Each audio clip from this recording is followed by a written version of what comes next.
রাজনীতির ময়দানে স্লোগান, মিছিল, ব্যানার এসব তো চেনা ছবি, কিন্তু কখনো কখনো প্রতিবাদের ভাষা হয়ে ওঠে একটি ডিম। বিশ্ব রাজনীতির ইতিহাসে ডিম ছোড়া শুধু হঠাৎ রাগের বহিঃপ্রকাশ নয়, এটি বহু শতাব্দী পুরনো এক প্রতীকী প্রতিবাদের ভাষা। রাজা, প্রধানমন্ত্রী, প্রেসিডেন্ট, ক্ষমতার শীর্ষে থাকা অনেকেই এই ডিমের আঘাতে বিব্রত হয়েছেন। কিন্তু প্রশ্ন হলো, এই ডিম ছোড়া কি শুধুই প্রতিবাদ, নাকি আইনের চোখে একটি অপরাধ? প্রাচীন গ্রিস ও রোমে জনসমক্ষে অপমান ছিল সবচেয়ে বড় শাস্তি। অপছন্দের শাসক কিংবা দুর্নীতিগ্রস্ত কর্মকর্তার দিকে পচা ফল, সবজি বা ডিম ছোড়া হতো। উদ্দেশ্য ছিল একটাই, শারীরিক আঘাত নয়, সামাজিক লজ্জা। খ্রিস্টপূর্ব ৬৩ সালে রোমান গভর্নর ভেসপাসিয়ানের কর নীতির প্রতিবাদে জনতা তার দিকে শালগম ছুঁড়ে মারে। ডিম তখন থেকেই হয়ে ওঠে একটি সামাজিক অস্ত্র, প্রতিবাদের ভাষা। এলিজাবেথান যুগে থিয়েটারে অভিনয় পছন্দ না হলে দর্শকরা মঞ্চে পচা ডিম ছুঁড়ে মারত। শেক্সপিয়রের সময়েও এই অপমানের ভাষা ছিল পরিচিত।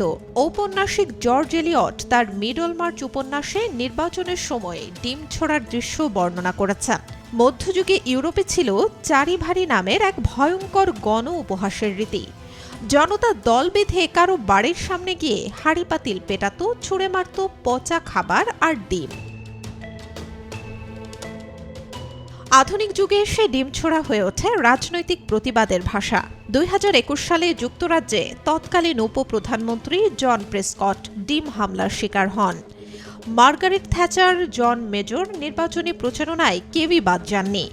১৯৯২ সালে সাউদাম্পটনে জন মেজরের মুখে সরাসরি ডিম দিয়ে আঘাত করা হয়।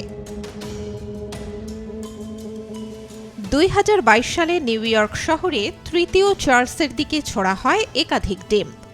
রাজা হয়েও রেহাই পাননি। এক যুবক চিৎকার করে বলেন, এই দেশ দাসের রক্ত দিয়ে গড়া।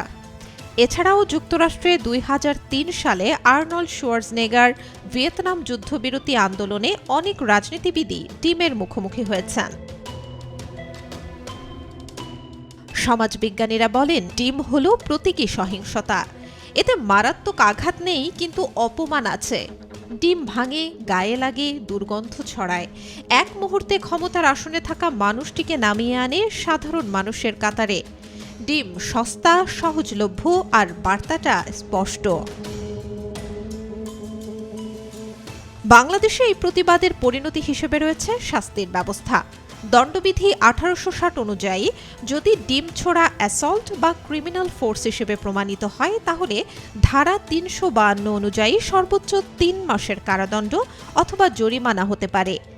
আর ডিম ছোড়ার ফলে আঘাত লাগলে ৩২৩ বা ৩৩৪ ধারায় ১ বছর পর্যন্ত কারাদণ্ড হতে পারে।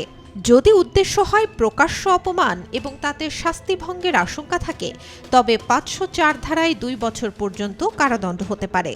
এছাড়া পাবলিক নুইসেন্স হিসেবে ২৯০ ধারায় জরিমানা, এমনকি মানহানির মামলা হওয়ারও সুযোগ রয়েছে। ইতিহাস বলছে, ডিম ছোড়া কখনোই শুধু মজা ছিল না, এটি ছিল ক্ষমতার বিরুদ্ধে নীরব কিন্তু তীব্র এক বার্তা। রাষ্ট্র শক্তিশালী হয়েছে, আইন আরও স্পষ্ট। আজ ডিম ছোড়া মানে শুধু অপমান নয়, আইনি ঝুঁকিও। Desk report, B News 24।